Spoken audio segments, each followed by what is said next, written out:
حضرت عبداللہ بن حذافہ جہاد کر رہے تھے، روم کے عیسائیوں نے گرفتار کر لیا، 1000 آدمی نے مل کے پکڑا، گرفتار نہیں ہوتے تھے صحابی، 1000 آدمی نے گھیرا ڈالا، گرفتار کر کے لے گئے، اور جب بادشاہ کے سامنے گئے تو وزیر کہنے لگا بادشاہ بندہ بڑے کام کا ہے، اگر ہمارے قابو آ گیا تو فائدہ دے گا، صحابی ہیں حضرت عبداللہ بن حذافہ، حضرت فاروق اعظم کا زمانہ ہے، اگر قابو آ گیا تو فائدہ دے گا۔ بادشاہ کہنے لگا کیوں، کیا خوبی ہے؟ کہنے لگے ہم 1000 آدمی تھے، یہ اکیلا قابو نہیں آ رہا تھا، 1000 آدمی تھے، اگر ہماری فوج میں شامل ہو گیا تو بہت بڑا جرنیل ملے گا۔ بادشاہ کہنے لگا کوئی مسئلہ نہیں، 2-3 چیزیں ہوتی ہیں بندے کو خریدنے کے لیے، خرید لیتے ہیں۔ بادشاہ کہنے لگا عبداللہ جتنی دولت تجھے چاہیے میں تجھے دے دیتا ہوں، میرے لشکر میں آ جا، معاذ اللہ اسلام چھوڑ دے۔ حضرت عبداللہ بن حذافہ کیا فرماتے ہیں؟ فرماتے ہیں بڑا تو بیوقوف ہے، میں نے دولت کمانی ہوتی تو مدینے میں بیٹھ کے تجارت کرتا، میں دولت کمانے نہیں نکلا، میں تو رسول اللہ کی رضا کمانے کے لیے نکلا ہوا ہوں۔ دولت کمانے ہوتی تو کسی مارکیٹ میں ہوتا، میدان میں آنا تھا، شہادت ہے مطلوب مقصود مومن، نہ مال غنیمت نہ کشور کشائی، یہ دولت تو لونڈی ہے رسول اللہ کے دروازے کی، یہ تو پیچھے پیچھے پھرتی ہے نبی پاک کے غلاموں، یہ کمانی ہوتی تو میں کسی مارکیٹ میں ہوتا، میدان میں تھوڑا ہوتا۔ عبداللہ بن حذافہ سے ایک دوسری چال چلی، کہنے لگے میاں عہدہ جو تجھے چاہیے، میں بادشاہ ہوں، میرے نیچے جو عہدہ تو کہے گا وہ تجھے مل جائے گا۔ حضرت عبداللہ بن حذافہ کہنے لگے شاید تجھے پتہ نہیں میری تعریف کیا ہے، شاید تو جانتا نہیں میری تعریف کیا ہے۔ کہا صاحب کی کیا تعریف ہے؟ کہنے لگے میں رسول اللہ کا صحابی ہوں، اور کائنات میں سب سے بڑا عہدہ مصطفیٰ کے صحابی ہونے کا عہدہ ہے۔ صحابہ وہ صحابہ تھے جن کی ہر صبح عید ہوتی تھی، خدا کا قرب حاصل تھا، نبی کی دید ہوتی تھی۔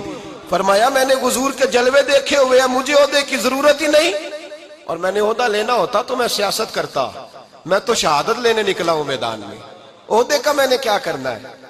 اب بادشاہ کہنے لگا اسے قتل کر دو، وزیر کہنے لگا نہیں ایک بات اور ہے، مجھے ایک چال اور چلنے دو۔ کہا وہ کیا؟ کہنے لگے میری بیٹی بڑی خوبصورت ہے، مجھے موقع دو اپنی ہی بیٹی کو سجا بنا کے، وہ جوان جس کی جوانی اتنی بڑی ہے کہ 1000 آدمی مقابلے میں کھڑا نہیں ہوتا، اس جوان کے کمرے میں رات کی تنہائی میں بنا سوار کے بی بی کو بھیجا۔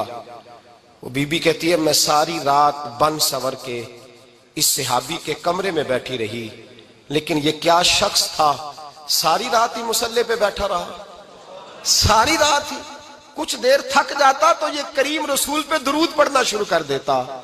بی بی کہتی ہے سحری ہو گئی تو میں نے چھو کے دیکھا کہ انسان ہے کہ جن ہے، یہ بندہ ہے کہ فرشتہ ہے، چھو کے دیکھا۔